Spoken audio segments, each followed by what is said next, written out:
Hey guys, it's Chris, and welcome to Toned and Toneful, the self-actualization video series, episode number 69, Hard to be Mid. So in this week's episode, guys, I want to talk about the idea of what it's like to be in the middle of one of our journeys. Being in the middle of a journey is sometimes the hardest part, and at the same time, the most revealing part. And when things are being revealed to you, it actually makes it a little bit more difficult. There's more information to sort through. There's more things to think about.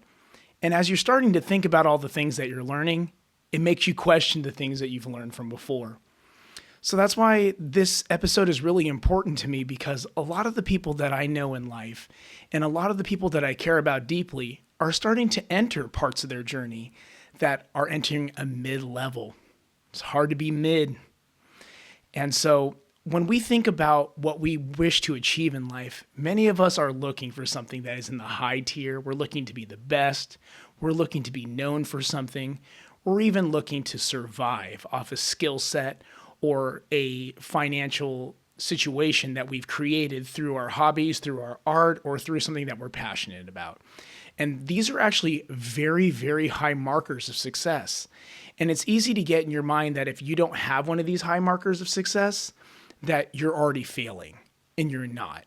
And so this week I want to talk about a couple of the reasons why being in the mid-tier of something is a very opportunistic place for us to grow, but at the same time, a place where we can trap ourselves with negative thoughts and putting ourselves in a place where we're causing ourselves to regress rather than progress. So number one, being mid-tier makes you realize you don't know everything. Being in the middle is a very interesting spot, because you're finally past the beginner stage. And when you're past the beginner stage, the one thing you start to really notice is, I don't know as much as I think I know. And this is a very humbling experience. One of the craziest things about realizing how much you don't know is realizing that you know just enough to realize what you don't know. And this is a very interesting place to be in, because during the beginning process of anything that you're working on, whether it's an artistic project, whether it's a hobby, or something that you've been just getting into, the beginning part of it is so uplifting. It seems like daily you're growing your skills, you're growing your mindset, and you're getting closer and closer to the project or the hobby that you're working on that makes you feel fulfilled. And then there's this one day you wake up, whether it's your first show and you're playing your first real gig as a musician, you're doing your first recital, you're doing your first art showing, you have a meeting with a group of friends who have the same hobby, and you realize, I might not know as much as I thought I knew. And that is a very daunting part of the journey. You realize that I thought I was near the top of the mountain for some reason. And as you're scaling up the mountain, you realize, look how much further I have left to go. And this puts a lot of people in the place where they feel like they don't know anything, or they're not sure if they want to continue the hobby. But at this place, it should be the exact opposite. We realize that we have so much more to learn, and that this is a journey. This isn't about the end result. And when we put too much effort and we put too much concentration on what's going to happen as the result, we forget that the journey is part of the process, that this process is actually what we're looking forward to. So being in the mid-tier, while it's really hard to realize that you've learned that you're not at the top of where you thought you were, that the things that you were learning as a beginner are the stepping stones to becoming the advanced and the more complex, masterful practitioner of whatever you want to do, you realize you're still kind of left in a place where you feel a little bit vulnerable, your shell's not strong enough, and it's time to grow. But one of the benefits of realizing that you're not as far in the game as you thought is that you can take a lot and you can start learning from that. And that brings me to my second point. There's a lot to learn. When you're at the mid-tier of anything, there is so much to learn that actually your beginning steps have actually given you a little part of your process. And it's through the beginning of what you've learned that you actually learn to refine the process that you're about to move into. So for example, if you're playing acoustic guitar and your goal was to learn guitar, by this point you kind of realize, is it acoustic that I love? Am I starting to become a little more interested in electric guitar? Do I want to learn bass? Am I a drummer?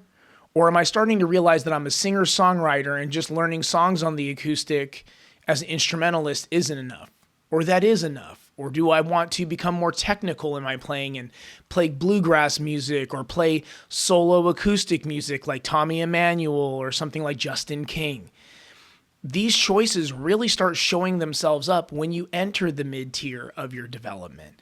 And this is actually a very good thing because you can refine the process at which you want to learn things so that everything you're learning isn't just for the sake of knowledge or just to say you did.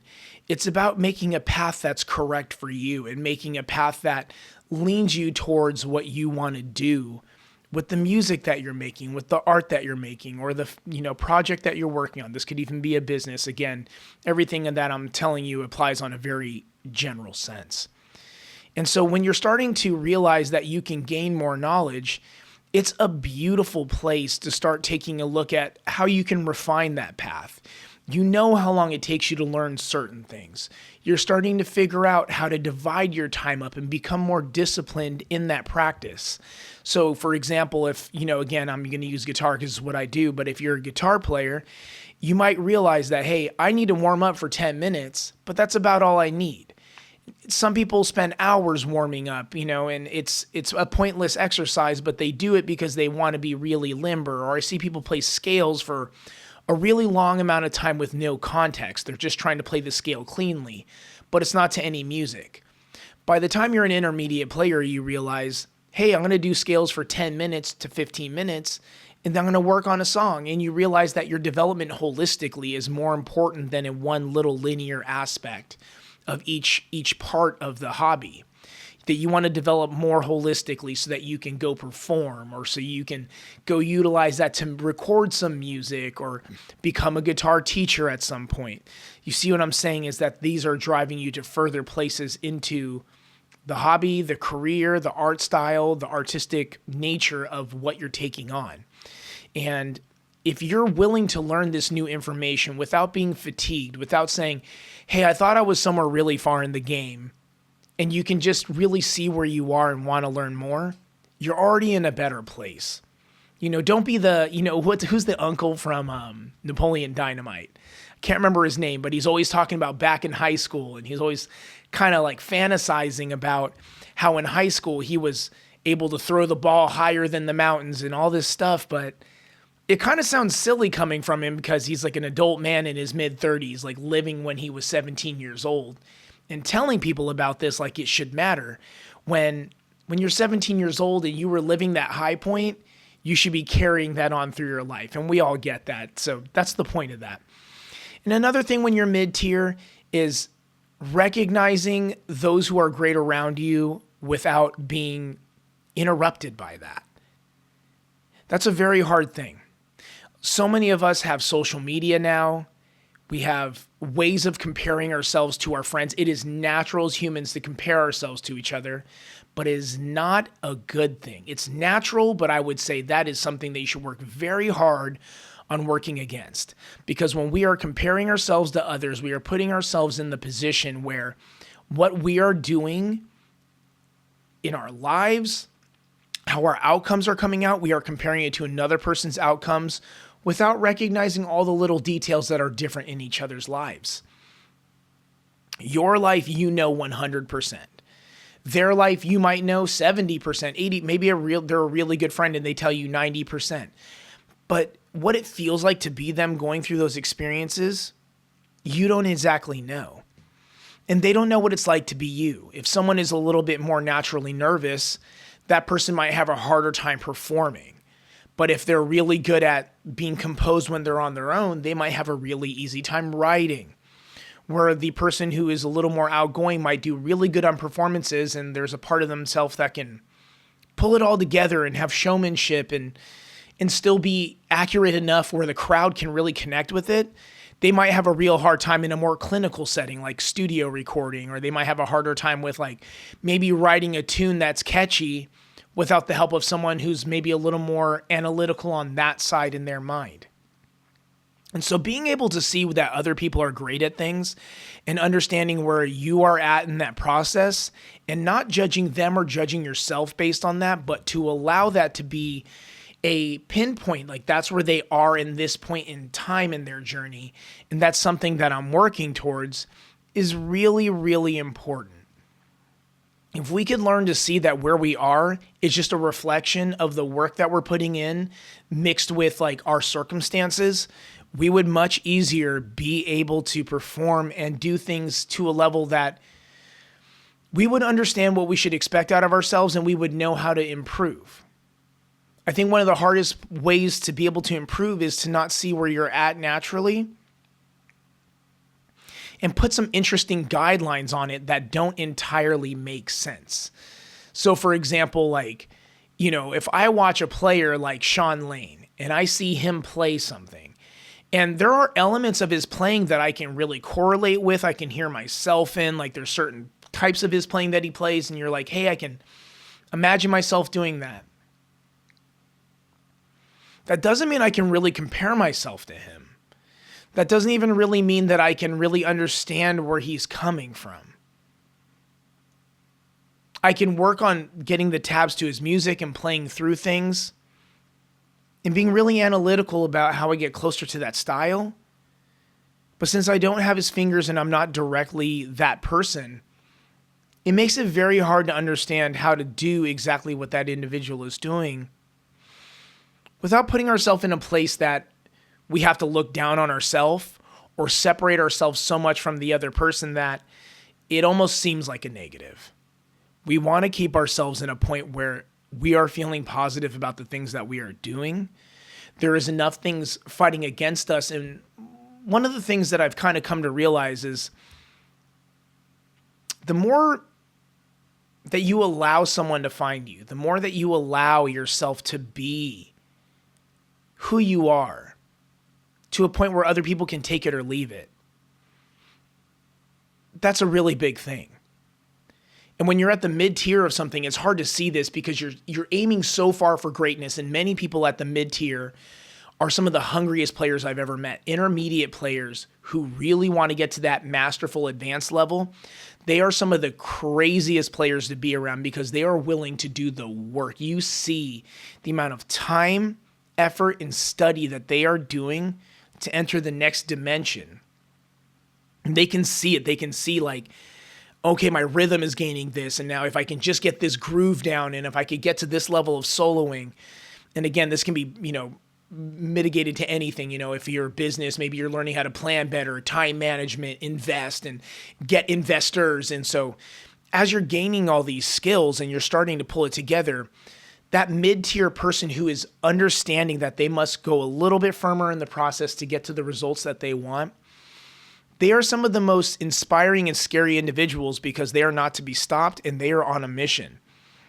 But at the same time, if they can learn that through hard work and through the diligence, that we don't need to force anything, that these things, they have space to happen.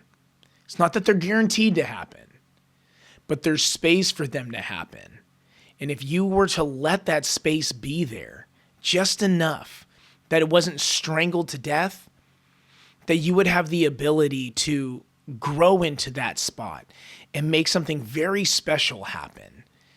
It would just be one of the most enlightening things, because remember that whenever we're like really on top of something where we're going towards it, there is resistant energy. There's a natural balance always happening in our world and in the universe. And when we're trying so hard to get somewhere, there's actually a resistance that's not going to let you get there as easily. And that still pertains to the episode of Toned and Toneful, and I'll link it. Good things come to those who don't care. It is wild what you can do if you aren't so in your head about how you'll get to those places. And you're not so in your head about, if I get the result, how would I feel? Because the result that you want is rooted to a feeling that you don't feel yet, so you want that. But if you could just understand that that feeling is already there in existence, that there is something you've done in your life that gave you that feeling once before and that you've had it and that you're confident that with working on the projects that you're working on and with doing the things that you need to do, that you could bring the level of success that you're looking for, that being the mid-tier is one of the most beautiful sections of the journey. And so I just wanted to take some time to talk about some of the struggles that people go through on that level of the hobbies that they work on, but at the same time to appreciate being in that area of it, because there is not many places that feel like being in the middle of it all. And if you guys take the moment to enjoy that part of any journey, whether you're improving a certain part of your hobby or again, starting a business, that working through this part is actually one of your biggest gifts. I thank you guys for joining me in episode number 69, Hard to Be Mid. And I look forward to seeing you guys all next week on Toned and Toneful. And above all else, stay toned and toneful.